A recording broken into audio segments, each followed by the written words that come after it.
Hello, everybody. This is Kim, and we are on Leviticus. The Lord now spoke to Moses from the tabernacle and commanded him to give the following instructions to the people of Israel. When you sacrifice to the Lord, use animals from your herds and flocks. If your sacrifice is to be an ox given as a burnt offering, use only a bull with no physical defects. Bring the animal to the entrance of the tabernacle, where the priest will accept your gift for the Lord. The person bringing it is to lay his hand upon its head, and it then becomes his substitute. The death of the animal will be accepted by God instead of the death of the man who brings it, as the penalty for his sins. The man shall then kill the animal there before the Lord, and Aaron's sons, the priests, will present the blood before the Lord, sprinkling it upon all sides of the altar at the entrance of the tabernacle. Then the priests will skin the animal and quarter it, and build a wood fire upon the altar, and put the sections of the animal and its head and fat upon the wood. The internal organs and the legs are to be washed. Then the priest will burn them upon the altar, and they will be an acceptable burnt offering with which the Lord is pleased. If the animal used as a burnt offering is a sheep or a goat, it too must be a male and without any blemishes. The man who brings it will kill it before the Lord on the north side of the altar, and Aaron's sons, the priests, will sprinkle its blood back and forth upon the altar. Then the man will quarter it, and the priest will lay the pieces with the head and the fat on top of the wood on the altar, but the internal organs and the legs shall first be washed with water. Then the priests shall burn it all upon the altar as an offering to the Lord, for burnt offerings give much pleasure to the Lord. If anyone wishes to use a bird as his burnt offering, he may choose either turtle doves or young pigeons.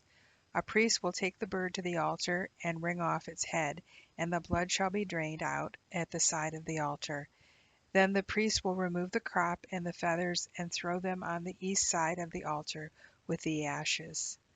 Then, grasping it by its wings, he shall tear it apart, but not completely, and the priest shall burn it upon the altar, and the Lord will have pleasure in this sacrifice.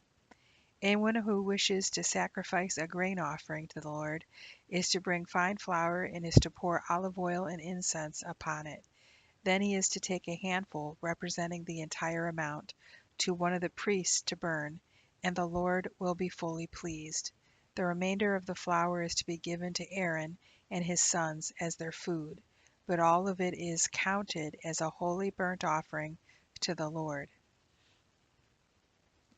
If bread baked in the oven is brought as an offering to the Lord, it must be made from finely ground flour, baked with olive oil, but without yeast. Wafers made without yeast and spread with olive oil may also be used as an offering.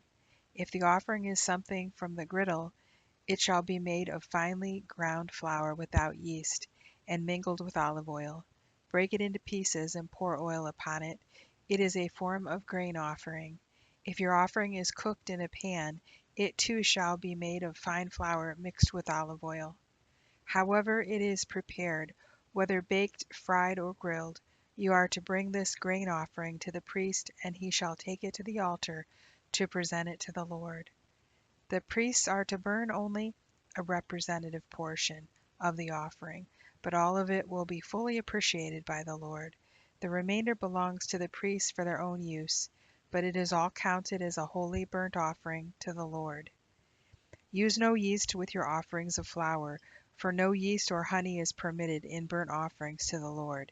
You may offer yeast bread and honey as thanksgiving offerings at harvest time, but not as burnt offerings. Every offering must be seasoned with salt, because the salt is a reminder of God's covenant. If you are offering from the first of your harvest, remove the kernels from a fresh ear, crush and roast them, then offer them to the Lord. Put olive oil and incense on the offering, for it is a grain offering. Then the priest shall burn part of the bruised grain mixed with oil and all of the incense as a representative portion before the Lord. When anyone wants to give an offering of thanksgiving to the Lord, he may use either a bull or a cow, but the animal must be entirely without defect if it is to be offered to the Lord. The man who brings the animal shall lay his hand upon its head and kill it at the door of the tabernacle. Then Aaron's sons shall throw the blood against the sides of the altar, and shall burn before the Lord the fat that covers the inward parts, the 2 kidneys and the loin fat on them, and the gallbladder, and it will give the Lord much pleasure. If a goat or sheep is used as a thank offering to the Lord, it must have no defect and may be either a male or female. If it is a lamb, the man who brings it shall lay his hand upon its head and kill it at the entrance of the tabernacle.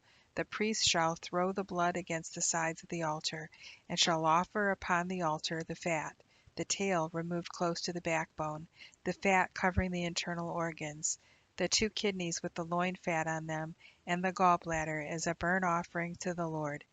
If anyone brings a goat as his offering to the Lord, he shall lay his hand upon its head and kill it at the entrance of the tabernacle. The priest shall throw its blood against the sides of the altar, and shall offer upon the altar as a burnt offering to the Lord the fat that covers the insides, the 2 kidneys and the loin fat on them, and the gallbladder. This burnt offering is very pleasing to the Lord. All the fat is Jehovah's. This is a permanent law throughout your land, that you shall eat neither fat nor blood.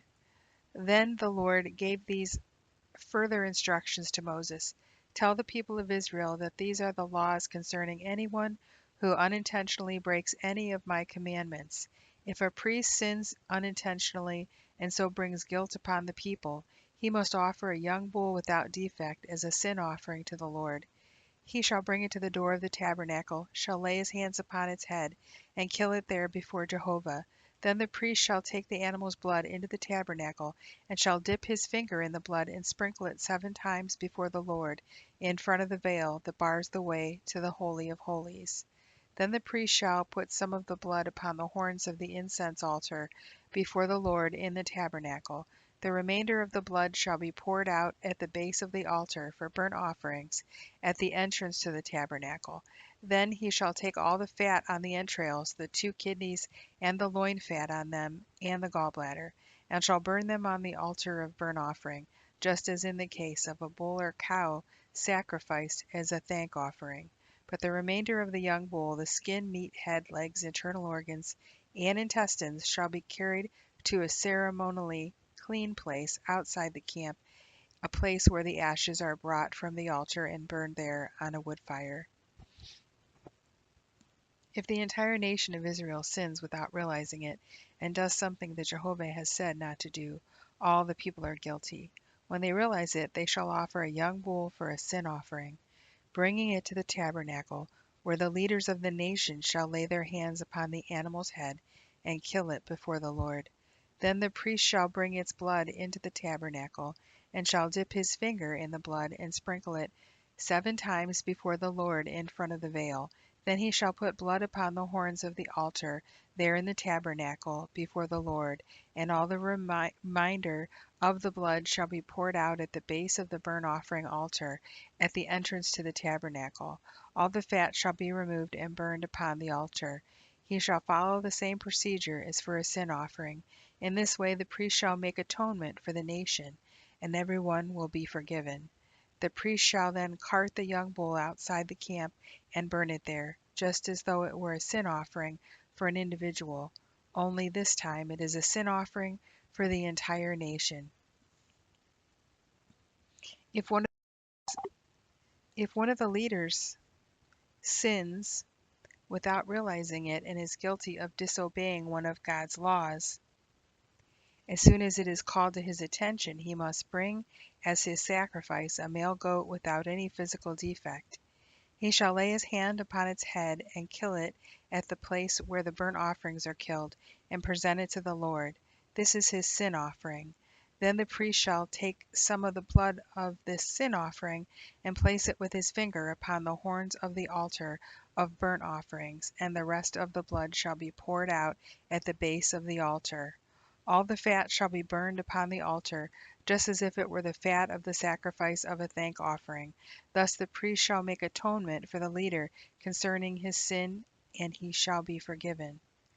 If any one of the common people sins and doesn't realize it, he is guilty. But as soon as he does realize it, he is to bring as his sacrifice a female goat without defect to atone for his sin. He shall bring it to the place where the animals for burnt offerings are killed, and there lay his hand upon the head of the sin offering and kill it. And the priest shall take some of the blood with his finger and smear it upon the horns of the burnt offering altar. Then the priest shall pour out the remainder of the blood at the base of the altar. All the fat shall be taken off, just as in the procedure for the thank offering sacrifice. And the priest shall burn it upon the altar, and the Lord will appreciate it. Thus the priest shall make atonement for that man, and he shall be forgiven. However, if he chooses to bring a lamb as his sin offering, it must be a female without physical defect. He shall bring it to the place where the burnt offerings are killed, and lay his hand upon its head, and kill it there as a sin offering. The priest shall take some of the blood with his finger, and smear it upon the horns of the burnt offering altar, and all the rest of the blood shall be poured out at the base of the altar. The fat shall be used just as in the case of a thank offering lamb. The priest shall burn the fat on the altar as in any other sacrifice made to Jehovah by fire, and the priest shall make atonement for the man, and his sin shall be forgiven. Anyone refusing to give testimony concerning what he knows about a crime is guilty. Anyone touching anything ceremonially unclean, such as a dead body of an animal forbidden for food, wild or domesticated, or the dead body of some forbidden insect, is guilty even though he wasn't aware of touching it. Or if he touches human discharge of any kind, he becomes guilty as soon as he realizes that he has touched it. If anyone makes a rash vow, whether the vow is good or bad, when he realizes what a foolish vow he has taken, he is guilty. In any of these cases he shall confess his sin, bring his guilt offering to the Lord, a female lamb or goat, and the priest shall make atonement for him, and he shall be freed from his sin and need not fulfill the vow. If he is too poor to bring a lamb to the Lord, then he shall bring 2 turtle doves or 2 young pigeons as his guilt offering. One of the birds shall be his sin offering, the other his burnt offering. The priest shall offer as the sin sacrifice whichever bird is handed to him first, breaking its neck but not severing its head from its body. Then he shall sprinkle some of the blood at the side of the altar, and the rest shall be drained out at the base of the altar. This is the sin offering. He shall offer the second bird as a burnt offering, following the customary procedures that have been set forth. So the priest shall make atonement for him concerning his sin, and he shall be forgiven.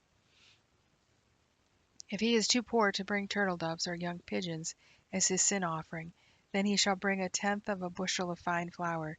He must not mix it with olive oil or put any incense on it, because it is a sin offering. He shall bring it to the priest, and the priest shall take out a handful as a representative portion and burn it on the altar, just as any other offering to Jehovah made by fire. This shall be his sin offering. In this way the priest shall make atonement for him for any sin of this kind, and he shall be forgiven.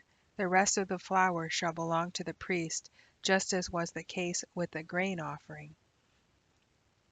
And the Lord said to Moses, If anyone sins by unintentionally defiling what is holy, then he shall bring a ram without defect, worth whatever fine you charge against him, as his guilt offering to the Lord. And he shall make restitution for the holy thing he has defiled, or the tithe omitted, by paying for the loss plus a 20% penalty. He shall bring it to the priest, and the priest shall make atonement for him with the ram of the guilt offering, and he shall be forgiven. Anyone who disobeys some law of God without realizing it is guilty anyway, and must bring a sacrifice of a value determined by Moses. This sacrifice shall be a ram without blemish taken to the priest as a guilt offering, for with it the priest shall make atonement for him, so that he will be forgiven for whatever it is he has done without realizing it. It must be offered as a guilt offering, for this is he is certainly guilty before the Lord. And that is the end of our reading for today. Thank you for joining me, and God bless you.